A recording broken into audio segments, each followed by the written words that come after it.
Welcome to the What Happens Next YouTube channel. What we're aiming to do with this channel is share content designed to make sure that you're supported through whatever's next in your life. And we'd love to continue to do that. I've got a favour to ask today, and what I'd ask you to do is just subscribe. It costs you nothing, but it really helps us deliver really good quality content on a consistent basis. Thank you, and let's go on to the interview. Good morning.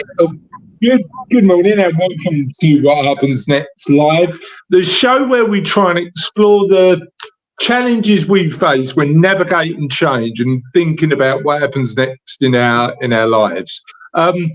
Just full disclosure, we've had a bit of a technical nightmare this morning that's completely on me, but we managed to get there just in the nick of time, and I'm really pleased to have on somebody I've known for years, got loads of time and respect for, and can give us a real insight into navigating change, thinking about our values, both from a business and a personal perspective. And I'm sure is going to have her own insights into what happens next and how to navigate that change. Well, it's Debra. How are you, Debra? I'm doing well, thanks, on a very rainy day, but yep, still some sunshine standing here talking to you. Yeah, it's not great out there, and I've got to jump on my bike later. But apparently my skin's waterproof, so I can live with that. I'll do what I can. So, for those of us in our audience who don't know about you, and I know there are a lot who do, and they've said they're tuning in. Tell us a little bit about you. So I've had a fairly standard career in that I've done HR my entire life. However, I've done it in lots of different ways. So I started out very much in a corporate type of role, traditional type of HR role, worked in the US for some big well-known companies. Then I moved over to the UK, started pushing the boundaries a little bit, started working for companies who like to shake things up and do things differently. And that's where I got the bug. And then I moved into what I call my pay it forward part of my career, where I try to really challenge the status quo, do things differently. I did it in my last job by coming up with, great new ways to support our people. And I do it now through my own company, where I do things like writing. I just published my 6th book. I do consulting, I do speaking. So yeah, it's been a journey of HR, but different types, it's like 3 different kinds of roller coasters, I'd like to say. 3 different. What's been the most volatile? The most what? What's been the one with the biggest ups and downs, do you think? Ooh, I'd probably say on my, since I've gone out on my own, because using the roller coaster analogy, I don't have a seatbelt. So if I worked in an organization, I had the seatbelt of the company, a regular paycheck. Yes, the world would change. I'd have different projects. But yeah, I think being on my own has probably, been the wildest ride. But luckily, I like roller coasters, so that's okay. Yeah. I used to work for Merlin Entertainments, which is, who does things like Thorpe Park, Alton Towers. So I do love a good roller coaster. I love a good roller coaster. I like that. I enjoy a good roller coaster. Unfortunately, my kids are not so keen. So a 46-year-old man going on roller coasters on his own is not normally a particularly good look. So I get to go on them very rarely. And I think the other interesting thing you said, and one I want to highlight, is throughout your career, you've slightly taken more risks and become braver in the conversations you've been having. Help me understand a little bit about how that's happened. Yeah, I mean, I've taken risks. I've moved from the US to the UK.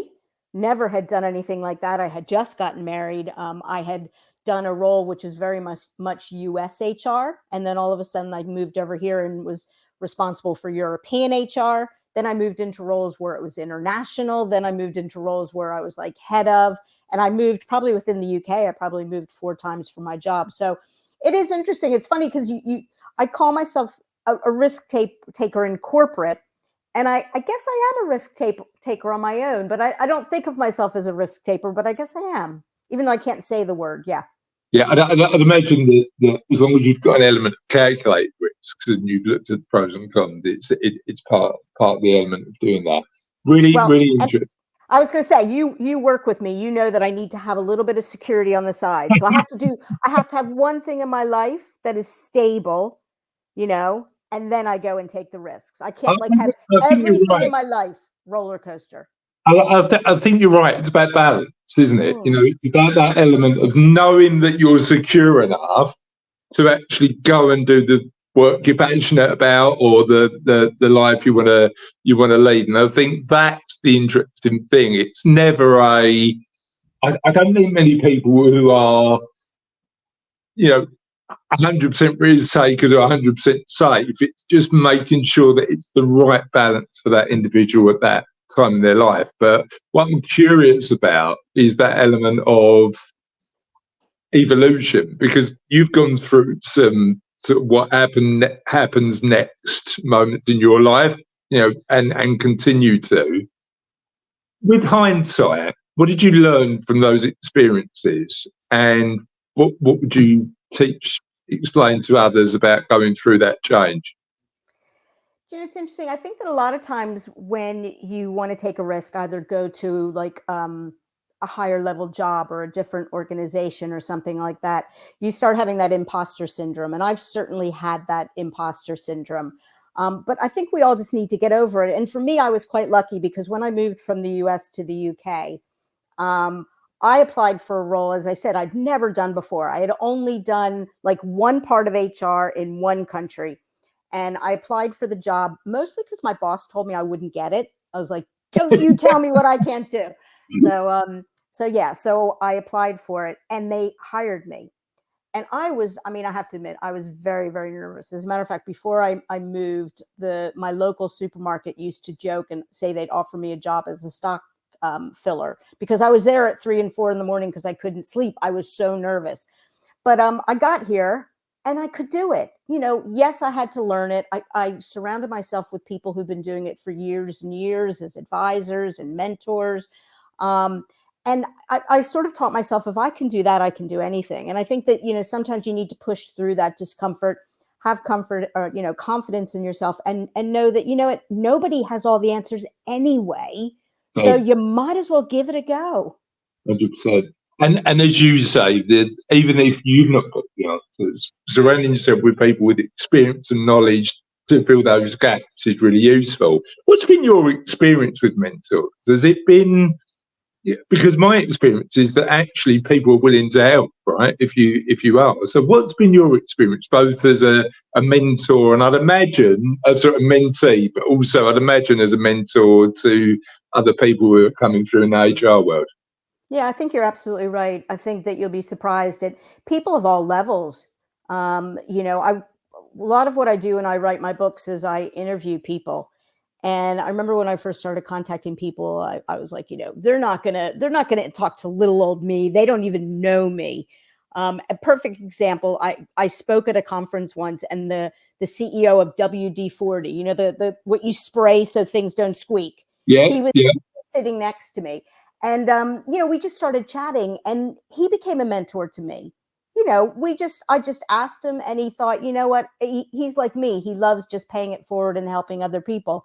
So I think don't be afraid to ask people. And as someone who is a mentor to people, I get just as much in return from when I give to someone as when I receive. I learn from them because they look at the world in a different way.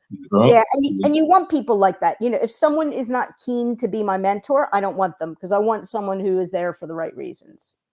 Really interesting. When we're looking at sort of helping people navigate what's next, part of that what happens next model is all about community. And actually, I think often people think of community in quite a sort of linear way, when in actual fact, community can be a neighbourhood, community can be our friends, community can be the people we want to help progress in their career. Community is what we choose to make it, really. I think what we do know from all the research we've read and, what I'm sort of learning about when I'm writing the What Happens Next book is doing good, paying it forward is ultimately, and I don't know whether this is the best way to describe it, a selfish act, because it helps the individual and it helps you because you feel amazing doing it. So like that element of community well-being when we're thinking about what's next, I think is super important. The chapter that I'm struggling with the most, oh, by the way, before we carry on with the interview, if you are watching live on LinkedIn, we would love for you to get involved, ask questions. We can see all the comments that's coming up, and Rice is managing that on our behalf. So feel free to let us know what you think, get involved, and do what you need to on that. The chapter I'm struggling to write the most at the minute in the book that I'm writing is about values. Now, I've got the right person on because I know that a few books back, you wrote a lot about values in a book called Bringing Your Values Out to Play that I've literally just read.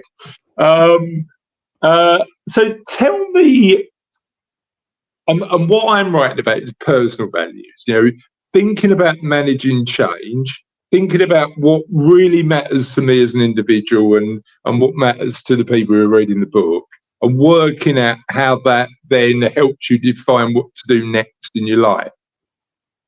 What's your insight on values? What do you think about the starting point of how you put all that together? Yeah, I'd almost take a step first, because I think before you have your values, you have your purpose, your mission, whatever that is. So, a lot of times when I do talks on values, I talk about, okay, that's the planet that you're getting to, okay? And your values are on the rocket ship taking you there. So, as I was preparing for the interview and I knew you'd be asking me about values, I was trying to think, what is my mission? How do I describe my purpose? And when I went out on my own, and actually when I looked for jobs, I always had a very clear statement on what was my purpose. What type of organization did I want to work for? So like me going out on my own, my purpose, it's my job title, paying it forward. It's all about, leaving the world a better place than, in the workplace, because we've all had horrible experiences in the workplace. And I want my kids and grandkids to have great experiences in the workplace. So to me, and my legacy. So that to me is my purpose, my mission, what I'm trying to get to. And then to your point, the values is, well, what's important to you and how you're getting there. Yeah. And when I interviewed for jobs, I literally would have a spreadsheet with these are the things that are important. And I would score companies. I'm a bit of a geek. And I would score companies against it. And when I went out on my own, although my company is only me, myself, and I still came up with values, because it's what, gives me that clarity, gives me that direction. And it seems like COVID was forever ago, but, in the middle of COVID, when I couldn't do what I was planning on doing that year, I pulled out my values and thought, how can I achieve the same things through my purpose and values in a different way? So I think you have to have them, whether they're formal, informal. It's what gives you that direction. It gives you that focus. When the roller coaster gets rough, it's like, you know what? You're still on. You're still doing fine. Yeah, I love that. And I love that analogy of the purpose being the destination, but the values being the vehicle to get you there. And that vehicle could be anything, couldn't it? But yeah, I've been thinking about mine a lot, and I really struggled in terms of both purpose and values. I think my purpose is, I keep on coming back to that positive impact. So very similar to yours. And actually what I'm starting to do is journal, and then start myself every morning what positive impact I'm making in the world. That's been a really good habit for me to get into. However, we've got purpose, we've got that destination, we've got, if we get to the end and we've achieved that, we've probably done a pretty good job. In terms of values, and I know there's some really great exercises in the book that I've just read from you about this. How do we get to this, I've got a million ideas, to hear the clarity about what the ones are that are really important? Yeah, and I think that's the key is you really need to have the ones that are important. You want to get rid of the fluff ones. Like in the nicest way, some companies have things like be kind. I'm sorry, that shouldn't be a value. Do you know what I mean? Everybody should be kind. Do things that are really your focus. And the exercise that I suggest to people is that you start by putting everything on the wall, all the things on Post-its, whatever virtual Post-its, all the things that are important to you. And you'll probably end up with, 20, 30 Post-its, which is great.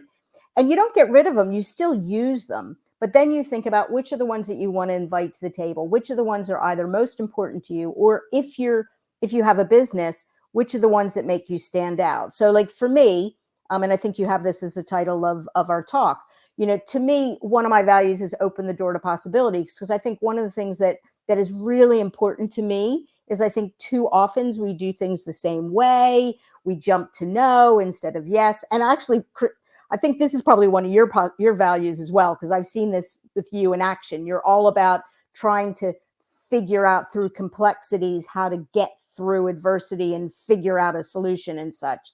So yes, you end up with which of the ones that you're going to invite to the table, because there's only so many seats on your rocket ship. Yeah. And you can weave some of them, things like be kind, that can be part of my other values, but what are the ones that are really, really going to make a difference to you and to others? I love that.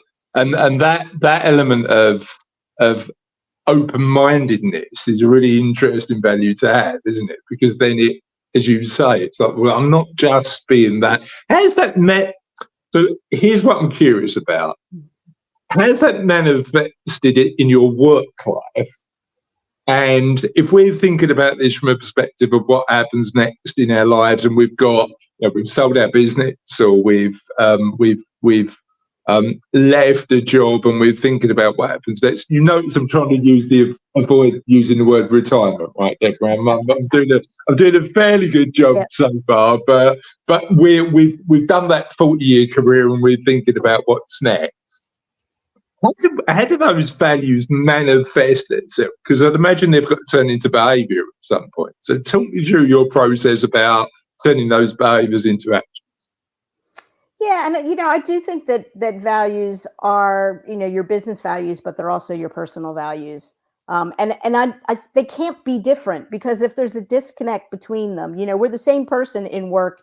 We should be the same person in work as we are. But also, I think that they're going to help me figure out what I want to do next. Yeah. If I think about, I've got 2 values right now. Funnily enough, I'm thinking of adding a third one. But so open the door to possibilities, as I continue and move to my next phase, I'm going to continue using that. My other value is creating magic. All of the things that I do outside of work are about creating magic, having fun, doing things that are going to make a difference.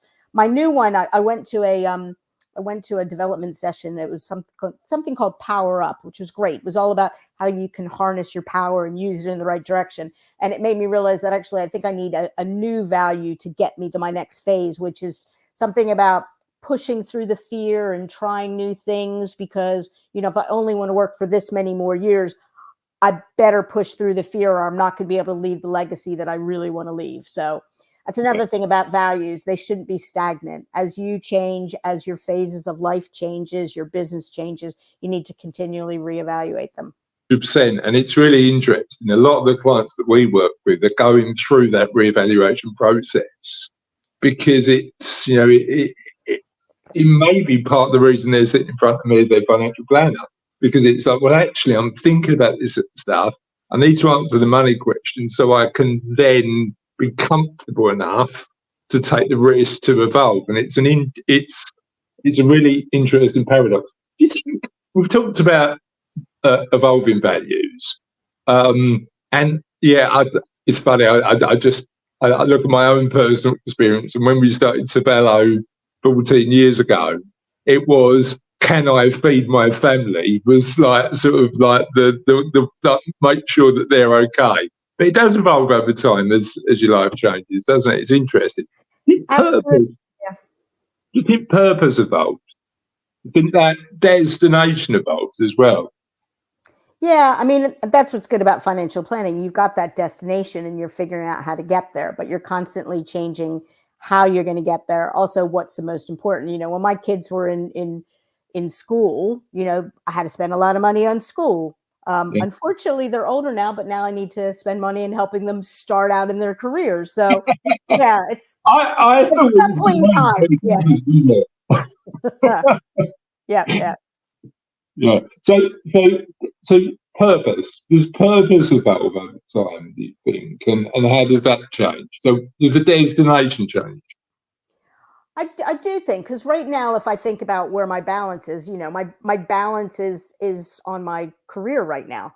Yeah. And I think that for me, that's going to be the hardest thing, is moving away from that work mentality.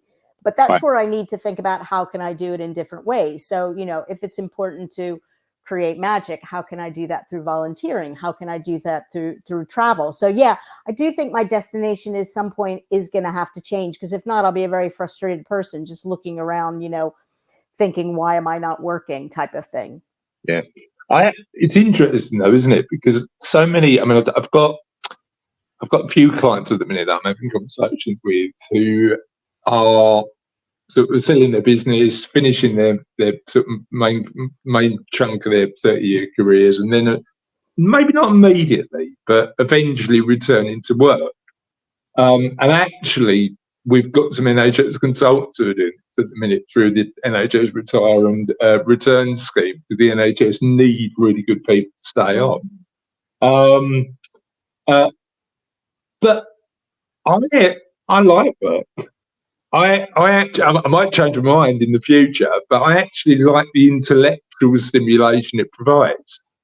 Do you think work, that model of sort of doing your X amount of years and stopping, is a bit flawed? Do you think work gives us intellectual and social stimulation? And if so, we should continue. What are your thoughts on that? I guess it depends, if you enjoy the stimulation from it, and can you get it in different ways? I mean, the nice thing about how the workplace has evolved is that you don't have to do the same job you did for 20, 30 years. You can do different things. Like me, I love what I do, but the last thing in the world I would want to do right now is go back to a corporate job and, be head of HR. I do not want to do that anymore. But if that was my only choice, then I probably would have to retire. But I think there's so many choices these days in what you can do. Even if you don't want to work, you could go do, volunteering. You could be a trustee. You could, there's so many different ways that you can get that intellectual stimulation. My neighbor just retired, and he was a deputy at a private school. And when he retired, they asked me, could he still coach the football team? And he's like, yeah, and he loves it. So 2 days a week, he doesn't have the pressure of lesson plans. He doesn't have to have the pressure of trying to plan the games. He just goes and coaches for 2 days. And he's still getting that stimulation in a different way. To your point about social connections, he's getting the social connections. So, yeah, I don't think it's so black and white anymore. Like you stop work, you fall off the cliff, you go and you do something else. Yeah. And I think the flexibility to work the way you want to as well. I mean, there is I think about this quite a lot, because I like the human connection as well as the power of the digital platforms. But what the digital platforms have given us is the ability for us to do this, and the ability for us to engage in a different way. And I mean, I did an interview with a guy a couple of weeks ago who was amazing. So I've known him for a few years. We've interviewed him a couple of times. A guy called George Kinder, and he's the founder of Life Planning, connected with financial planning in the US. And he was sitting in his back garden by the beach in Hawaii. So technology, I mean, it did. I was in rainy Essex, so it didn't make me feel particularly good at the time. But the fact that I could have a really interesting conversation with somebody on the other side of the world means technology is brilliant. But having that connection too. So yeah, the flexibility that technology has provided has sort of opened the floodgates to doing what we want to do in the way we want to do it, I think. Absolutely. However, I suppose if we're working for an organisation, and again, I've had conversations like this with a number of clients, part of the challenge we face is the way that we're communicated with by bosses, by our teammates, by our colleagues. And I know your latest book is about bosses. So what's your insight, and how do we all, as somebody who employs a number of people, how do we become better bosses? Yeah, my latest book is called Bad Bosses Ruin Lives. But the second part of the title is more positive, which is the building blocks for being a great boss. And when I talked about, my mission of leaving the world a better place, the reason I wrote this book is that too often the workplace is ruined by bosses. We did a survey, 96.6% of people said they've had, 99.6% have said they've had a bad boss. But I look at it slightly different because I've had bad bosses and I've been a bad boss. So my intent is not to point fingers at people and say, you're a bad boss. It's more about helping people be more self-aware of the things that you're doing wrong and why you do it. So what are some of the traps that you fall into? What are some of the consequences? And then giving people the tools, because I genuinely believe people don't wake up in the morning and say, I'm a bad boss, I'm going to ruin lives. They just don't know what they're doing wrong. The role keeps changing. Being a boss is not easy. So yeah, that's what I'm all about right now with this new book and what I'm going to be designing. What are the main pitfalls you should be aware of? Yeah, so there's 10 types of bad bosses that we cover in the book. And if I had to sort of lump a lot of the traps, a lot of it is time. So for, perfect example, we all know what a micromanager is. I've been a micromanager myself. And a lot of times we do it because we're like, I don't have the time to tell somebody how to do it, to train them. It's just easier to do it myself. Another boss is a hoarder, where they don't share information with their people. And again, a lot of times it's, I don't have the time. I'm really busy. I can't pull everyone together. I can't share the information. So I think time is definitely one. Another one is that we don't necessarily understand the needs of our people. I mean, workforces are getting even more diverse. Trying to understand what employee A, B, and C needs can be really, really challenging. But if we don't, we're never going to be able to be a good boss or great boss. Because the interesting thing is you could be a great boss to one person and a bad boss to someone else, because we're also different. And then I guess the third one, if I'd have to pick a third one, is skills. We don't have the skill sets. Our model has 14 building blocks, which is a lot. And we don't have to, be great at all of them at the same time. But with the diversity of our people, some people are going to need different things from us, and we have to have different skills. Yeah, no, it's interesting, isn't it? That element of managing people is so complex, because people are complex. It is, yeah. But yeah, no, it's really interesting, and thank you for that admission. And I've certainly been in the same boat. Nobody gets the stuff right 100% of the time, do we? It's just one of those things that I think we're sort of we need to be aware of. Yeah, one of the stories I tell in my book is when I moved from the US to the UK, I had been a boss for about 5 seconds in the US, and the person that I was managing was just like me. So I was a perfect boss with her. She, we got along great. Everything I did was perfect. Then all of a sudden I moved to another country, which culturally is different. All of a sudden I had a bigger team, more diverse. And I remember a couple months into my job, one very brave employee pulled me aside and said, just wanted to let you know, we have a Debra Corey support group that meets every Friday, and we talk about how you made us cry. I had no idea that was happening at all. Is that because of their direct communication style versus what was the reason? Yeah, it was mostly that. It was, I hadn't been sent on any leadership courses. I was basically just said, okay, just go over to London, start doing it.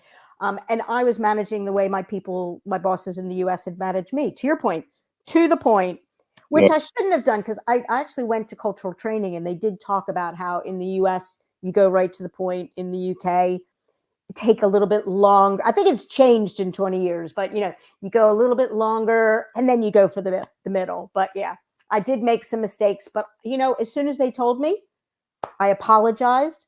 I said, you know what, I'm going to do my best to change, but if I do something wrong, let me know, because together you're going to help me improve. I've got two questions that spring to mind. Number one, can Debra Corey join the Debra Corey support group? But also number two, number two is that element of, I'm quite a self-manager, but I've got people in my team who just get stuff done. Yeah. How do you manage that? again, it's trying to understand what your people need. There's lots of different personality tests out there that help your people, understand it. One of the ones that I like is one of the ones where you color code each other. And it was one of those aha moments. Again, I had people who were like blues and greens who, they just like tons of information. They like all the detail. Whereas me, just give me the one sentence summary. Absolutely. Yeah. But as soon as I learned that they were blue green, it was like, okay, instead of a 5-minute meeting, I need to schedule an hour meeting with them. And I need to share all that information. And I've got 2 kids are like that. I've got one daughter just like me. And then my son, same thing, takes longer to get to that. So I think it's understanding that. But again, just even talking to your people.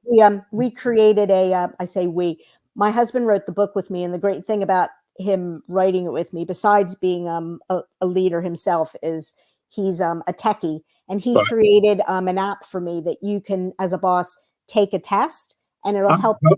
It's free. It'll help you figure out where are your strengths, where are your weaknesses, where are your opportunities. And eventually I want to turn it into a 360 so your people can do it.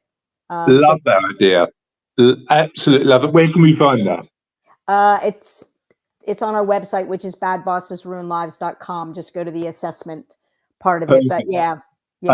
Here's what I'm doing after this interview. So I suppose it's really interesting. So I'm 46. I've been in the world of work now for 25, 26 plus years. My perception of what HR does has changed over that time. Mm-hmm. And I don't know whether I was either conscious or it just wasn't happening as much about the importance of good workplace culture in the role of HR. I think HR has evolved over time, and if so, how? And where are we going? What's the destination? What are we aiming for? I think probably the same as any profession. I think there's some people in HR who have absolutely positively evolved. In the past, we were sort of in the background. I can remember once having a boss when I told him that I was designing a new bonus program, and I wanted to go talk to people. And he said, no, that's what I hired you for. You can't go out and talk to people about it. And we were sort of, hidden in the background. And I think that, sorry. It feels like HR has evolved from that, more litigious, box ticking, to actually let's get HR actively engaged in the conversation so that we can make better workplaces. Yeah, it's been interesting. So someone I know posted something on LinkedIn recently about how it's great to see that HR has a seat at the table, because, as an HR person, you cannot design HR programs that are aligned with the business and the strategy and the needs of the business if you're not sitting at the table. Of course, me being a bit of a rebel, I jumped into the conversation and said, there's a seat and there's a seat, because I've had a seat at organizations, and I've only had a seat because the board said you have to let HR sit there. But then the CEO and the rest of the leaders wouldn't give you a voice at all. So I think you need to have a seat, but you also need to have a voice, and you need to be there at the beginning, because, I can remember working, in organizations, and we'd talk about how the business was going to change. And then I could talk from a people perspective. That's great. If we want to do this, we need to think about how we can reskill our people. We need to think about how we can bring in new people. We need to, whatever it is, I could then have a voice. So yeah, I do think we're being seen more as a business person, and less as used to be viewed as like the police. Oh, there's HR. They're going to come in and tell everybody off, or magicians. Like we could magically convince somebody not to leave the company. So yeah, we're not police people. We're not magicians. We're business partners. Yeah, no, I love that. Absolutely love that. So this entire series, everything we're doing with What Happens Next, is to help people navigate that next stage in their lives, whether they choose that to be. Now, I'd imagine that in your career and in your life, you've sort of had to sort of navigate change, both positive and negative. What do you reckon the secrets are to navigating that change in a way that works? Yeah, I mean, a lot of it goes back to what we talked about with your purpose, where do you want to go and how are you going to do it? But it's even just your why. So why are you doing it? So, if you decide that you want to leave corporate, why? What are you hoping to get by doing it? And really define what your strategy is. I'm a big believer in strategy. Although on my business, I have changed my strategy quite a bit in my business since I started it. My why was this thing, then it was that thing, and it was this thing, which is fine as long as you have it. And like your purpose and your values. So I think you need to understand why you're doing it, what you hope to get out of it. And then again, you constantly check and see, am I doing that? So like this, one of the reasons I want to add, I was just going to say, one of the reasons I want to add this new value is that I know where I want to go. I know when I want to leave this legacy. And as I said before, if that's my why, then I need to ramp up a gear, like this thing with, creating this app. To me, that's going to make a huge, huge difference. It's completely outside my comfort zone. I've never done anything like this before. I'm going to be selling a product. Like right now it's for free, but we're going to build something completely out of my comfort zone. But I have to do it if I'm going to achieve my mission, if I'm going to achieve my why. I think you've explained what I'm going through with what happens next in a minute. And it's really interesting, isn't it? Because it's scary, because I said to somebody the other day, I could really quite happily sit in my lane at Sabella and just carry on doing what I'm doing. And my clients like it and they do it. I feel compelled because of that positive impact, and I want to make sure that I'm making a positive change, to do this thing, despite me going, I need to upskill because I haven't now got that. And there's a paradox, isn't there? There's a paradox between that comfort of going, you know what, I know I'm going to be okay, to going, right, what if I don't do this and I get to the end? Have I done enough? And it's an interesting one. It's a real interesting one. And yeah, I agree. Help me understand, because we've got purpose, we've got values, and then we've got why. And I love that you mentioned in your books Simon Sinek's work, and I love Start With Why. Yep. Does that fit in the hierarchy? Is that above purpose? Is it the same? How does it work in terms of when we're thinking about this as a framework? In a business perspective, I always do, Simon Sinek. I always do start with why, though, because I think you've got your purpose and your mission, but to me, the why is sort of driving it as well. I'll give you a perfect example. One of the things I help companies with is designing recognition programs. And a lot of times they come to me, I'm going to put a recognition program in because I know it's important. My people say they don't feel appreciated. And I always take a step back and say, well, why do you want to do it? What's the problem? What are you trying to achieve? So I do think that they probably go hand in hand, the purpose and the why. Yeah. And I suppose the interesting thing is when new opportunities are available or come to, or you're thinking about, start with that why question, then aligns with purpose, doesn't it? So you can turn around and say, why am I doing this? Well, because I'm in a position where it really floats my boat in terms of what I believe about the world. So I think that's an interesting connection, and I really like that. So you can see. Oh, sorry. Sorry, go on. I was going to say, it helps you prioritize too, because, like this, I mentioned that, for this bad bosses thing, I really want to create a bit more, I'm calling it sticky. I want a legacy for when I leave. And there's 3 streams of it. There's the create the tool, which my husband's going to be doing. I want to create workshops so you can discuss it. And I want to create a community, but you can't do all 3 at once. So it's like, I have to ask myself why I'm doing it and what they're each going to achieve and prioritize them. So like, the app can help more people around the world quicker. So I start with that. Then I do this, then I do that. So I think it does help you even just figure out what to do and the order of it. Yeah. What's your why with bad bosses? What's your big why? Why this project right now? It's funny. At the beginning of the book, I dedicated to my children. I want it because I do not want my children to have the bad bosses that I've had. And I also don't want them to be a bad boss, because I feel both of my kids will both be bosses someday. I think they'll be great leaders. And I don't want them to make the mistakes. I mean, a lot of my books, all of my books actually, share mistakes I've made along the way. And if I could do anything, I would want people to not have a Debra Corey support group. You know what I mean? I want people to, understand what they can do to be a good and a great boss. So that's why I'm so passionate, because I think that it all begins and ends with bosses. So yes, I do work on values, I do work on recognition, all those other things. To me, a boss is fundamental. I always say when I talk to managers, I can design the best recognition programs, the best values, the best bonus programs, but at the end of the day, you as a boss have more of an impact on the lives of your people than I do.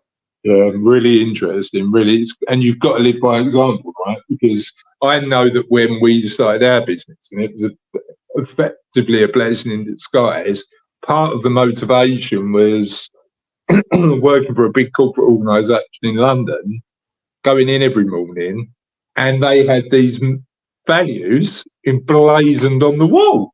I thought, what, brilliant. Nobody lived by those values, and actually the human interaction was never about what they said they were about. And I suppose I felt that even though I could prescribe to the values on the wall, there was a real disconnect in terms of how I felt about the organisation. And I got really cynical about values for a long time, but now I think, having those values and going, look, this is what we believe about the world, and this is how we're going to run our lives and our businesses, is really super important. I'm sorry. I just want to add one thing about that, because you said you read my book on values, and I always, whenever I work with organizations, I say that you need to look through the lens of your values. So not just from a people, but a business. And you might have read this story in my book, where I interviewed a company at a CEO at a travel company, and he changed a business policy based off of the values, because one of his employees called him on the carpet and said, we say that we focus on the customer, but yet, pardon my language, we screw the customer with this one policy. And he said, you know what, you're right, and we're changing it. And to me, that's nirvana. When you look through the lens of your values and you say, how is that going to drive our decisions? People, customers, vendors, whatever. Do you think it's really interesting? I've been really, I love when I get to have conversations with this, because it feels authentic, and we've known each other for a few years now, so I knew this was going to happen, but it feels authentic and it feels vulnerable, right? Do you think in business leadership has changed to become more vulnerable, and how has that evolved? It's funny, because I told you I have 14 building blocks, and one of them is vulnerability. So they all sit next to each other, and I've got authenticity and vulnerability. And, the way I describe it is that it's probably the hardest ones to live, because you have to wear them. Other types of things you do, like you recognize people, you communicate, but you have to wear vulnerability. But the problem is if you as a boss, like with me, when I did my, Debra Corey support group, I was completely vulnerable with my people. And all of a sudden, they respected me, they trusted me, they forgave me when I made mistakes. I mean, the power in being vulnerable is just amazing. And I think if people could see it as a superpower and not as something that you hide behind, I think that's where the magic happens. I share a story. I think I might have told you the story before, but I had my last book, the one I wrote about kindness. I talked about being kind to ourselves and admitting that we all make mistakes. Now, the biggest mistake that springs to mind is literally booking a hotel in the wrong country. That is like that is so. I have I ever told you this story? So let me tell you. So I go on a holiday with my dad every year. So my dad's in his 70s now. We're really conscious about making sure that we build memories and create time. And in 2019, we decided to go to Gibraltar. So I said, look, don't worry, I'll organise it. I'll sort of do the research and stuff like that. Flew into Gibraltar Airport at 11 o'clock at night. Got in a taxi outside the airport, And I knew because I Googled Maps that it was a 10-minute taxi ride. So I went, oh, Hotel Gibraltar, please, my friend, take us there. I can't take you to the Hotel Gibraltar. Okay, why is that? Because the Hotel Gibraltar is not in Gibraltar, it's in Spain. So I had to walk, literally Gibraltar Airport's there, and Spain, the border to Spain is a 2-minute walk. So we walked over the border and got in a cab and said, "No worries, we've got a passport. Yeah, we'll go to the hotel." Yeah, no, that's fine. Have you got euros? I was like, no, because I thought I was staying in Gibraltar and they use pounds. So I had to walk then with my dad 15 minutes along the road to get to this hotel. And I share that story in the book, purely and simply because I think it is so important to admit that we all make mistakes. And owning those mistakes and sharing that we're all on a journey of learning is so important. I can't believe I've shared that live on LinkedIn. But great story. So it's magic wand time. I'm giving you a magic wand now, Debra. You've got one wish in the world of work. What are you changing? That people would, I said before that kind is not a good value, but if people would just be kinder to each other and just try to understand each other. So often I have friends and family members come to me to complain about, so-and-so did this and so did that. It's like, but do you know why they did it? Did you take the time to understand, what was going on at work, what was going on at home, what drove them to do it? And I think if we could just take a step back and do that and not jump to conclusions as quickly, I think that the world of work would be a better place. Yeah, it's interesting, isn't it? Because kindness, I agree, kindness isn't a value, but it's one of those minimum expectations. But sometimes it's not the minimum, is it? People like to. It's really interesting. So I'll let you keep your magic wand. You can have it. What would you change in a split second to help people understand the importance of identifying their own values? It sort of goes back to what we said before, is what really, really matters to you. What is going to make a difference in your life? What are the things that you want to fight for, be proud of? The non-negotiables, those are their values. Sometimes I call it your secret sauce. What's your secret sauce? Yeah, I love that. And I think sometimes it goes back to the time element you were talking about before, because those big questions are not easily answered, are they? And often people go, well, I haven't got time for that because I'm doing all this. What impact do you reckon that has on well-being, not being clear about what we're all about? I think if you're not clear, it's a vicious circle. You see how high burnout is right now. And I think it's because we're chasing our tail, because we don't have that direction and we don't have that focus and we don't know what we're fighting for. So I do think it gives you that clarity. When I first went out on my own, I definitely had burnout and my well-being was definitely at the bottom of my priority list. But then when I dusted off, what's most important to me, what are my values? It's like, well, actually well-being is.